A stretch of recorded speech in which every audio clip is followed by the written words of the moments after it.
Man, I don't even know where to start with this, except I guess, still kind of trying to figure it out, like what's happening. But basically, I got the job to teach in Japan, and they want me there in like 3 months, which is crazy fast, but exactly what I expected, but also crazy hard to believe it's still happening. Like, I had this dream for 20 years now, went to school to try to make it all happen. COVID happened, things got crazy, and now, as of yesterday, I got the letter saying, hey, here's your offer letter, here's the 100 billion final forms you have to do before you can come over here, but we'd like to add you to the team. And I'm just kind of blown away, shocked, not fully like believing that this is actually happening.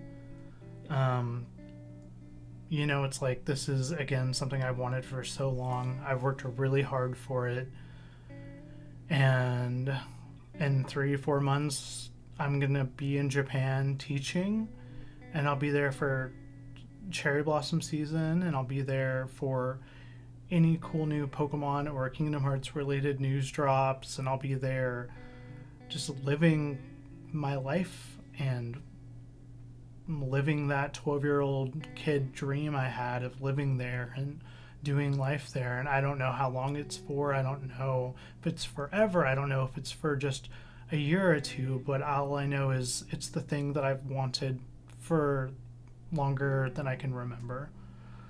Um, I remember specifically knowing I wanted to move there when I was 12, wanting to work for a video game studio, being a writer and creating worlds, and then it kind of evolved from there, and falling in love with the culture and the people and the pop culture and the just everything about it.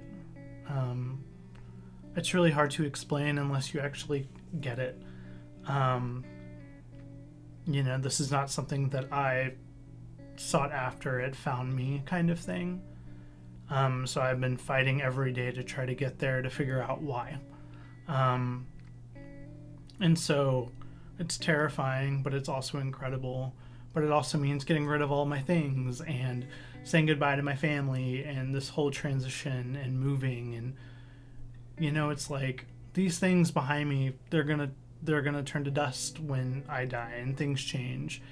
And I don't want those things or the fear of missing out to keep me from this dream that I've had.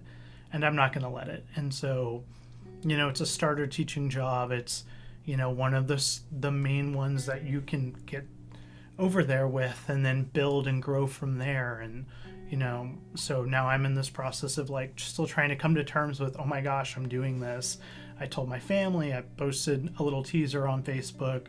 But I guess my channel is going to become more getting ready to go to Japan and life in Japan with mixes of Pokemon and video games that I care about. I was going to do a video game channel, and it all just became reactions, and I got kind of bored. Even though I love that industry, I didn't know what to do with it. And so now I feel like I might be able to be more creative and free to do these different things, especially just my journey there. I have a different video I recorded waiting for my passport, and just that anxiety and that stress. And I'm excited to cut that together and see what it even looks like. Who knows? It might look like crap, but I'll still post it anyway. But I've been watching content creators and people for so long living overseas, and they've been kind of just that anchor helping me stay afloat and continuing to pursue this. And now it's all kind of coming together, and it's crazy and beautiful, and gotta just kind of still take it one day at a time. But I'm so thankful and I'm so excited, and it's weird. Like, you'd think at a certain point people just kind of give up on themselves or give up on their dreams, or they achieve them and then that's it. I don't know, but I just was never going to be okay living life without pursuing this for at least a little bit to see where it might lead. And it could go anywhere, it could go nowhere. I might come back in a year, but I'm going to do this. And I'm so incredibly caught off guard and excited. And, I'm rambling a lot, but I'm just so excited. And I turned in my passport 2 weeks ago, didn't hear back. Didn't hear back for another week. And then I woke up Thursday morning, and they were like, hey, so you got the job. Here's all of the information and the forms you need. Let us know in 5 days. And I'm like, holy cow, 5 days you want to know? But of course it's going to be yes. Like, I'm not going to let the fear of it all being insane and falling apart and keeping me from how beautiful it might be. You know, like, you don't know. You don't know until you try. And thankfully, if things do fall apart, I can move back here, and I have a kind, loving, supportive family. So I don't have fear in launching and trying this. But I also have that hope and that optimism of this could literally be everything I ever wanted it to be and more. I can make a career out of this and turn it into more. And I don't know.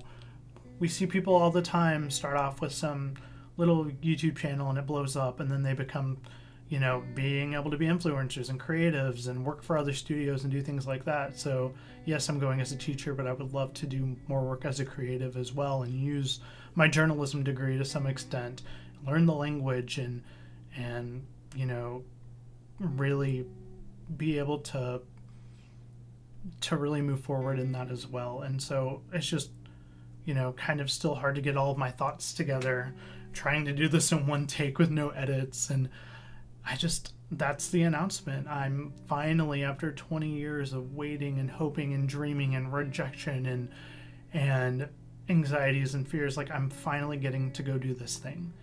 You know, it's like if 12-year-old me could see me now and knowing, hey, you finally get to go, all that crap you went through was worth it. Like, man, gosh, like, and that's the thing, right? It makes all the struggle, all the pain, all the hardships, because there was a lot. It makes it worth it. You know, hopefully I'll get to see my host family again and get to see the town I spent a month in again. And yeah, trying to hold it together, but, you know, not always the best at that. But, you know, I'm thankful I get to go and work for Nick Iowa and teach conversational English to students of all different ages, and learning how to do that and try to make things fun and creative and adventurous, and make videos on the side while I'm exploring all these back alleys and taking trains to beautiful places on my time off and in between work. Like, I don't know, there's just so much out there, and I'm so excited that I'm getting closer to finally being able to get on that plane and do this thing that I've dreamt about and that I've always just wanted. I get to go for it, you know. And it, like, the mundanity of everyday life is so much easier today because I have that hope now of, man, it's going to be different in 4 months. Next year is going to be a totally different year with totally different things, and good, bad, ups and downs, you know, being a foreigner in a country that doesn't speak my language, you know. It's like, and that's okay. And that's part of the journey. That's part of it. And I'm sure I'll do a 1 month in my life in Japan. What have I signed up for type of thing. And, you know, it's just going to be a totally different thing. And I'm so excited. And man, it's just like, don't give up on your dreams, guys. Like, you know what? It took me 20 years, and I still have like 3 or 4 months. Like, it's crazy. It doesn't matter how old you are, or how old you're getting, or, you know, it doesn't matter what age you start college or whatever it is you're hoping to pursue. Just do it, and do it with everything, and don't let anybody stop you. Just go for it. Dream hard. Dare. And I'm baffled. Like, I'm just blown away that I got that email, and my friends were like, you know, you got the job, right? Like, you're gonna go. This is finally gonna work out. And I'm like, no, it's not gonna work out. I've tried this 800 times. You know, when you apply over and over and over and get rejection, or you get interviews that go well, so you get other interviews, and then a global pandemic happens and you don't get to have that third interview, like, you know, it's easy to want to quit, and it's so important that you don't. And I'm so thankful for this journey and whatever the next few months are going to be while I get ready to go. And I hope you guys go on this with me. The channel will go through a new name, most likely, and just new content, and hopefully more content as I'm feeling creative and adventurous and trying to figure out what to take and what not to take and all the in-betweens of that. But thank you all, and yeah, I'm excited. Let me know down in the comment section below, is there any place you really want to go? And yeah, what are your dreams? What are your hopes for your future and your life? What do you want your story to be? You know, if someone is writing a book about you, what would you want to be written? I'm so excited that mine is leading into the place that I dreamt of. So that's it for now, I guess. But until next time, guys, Callie, may your heart be your guiding key, and don't give up, guys. Bye for now.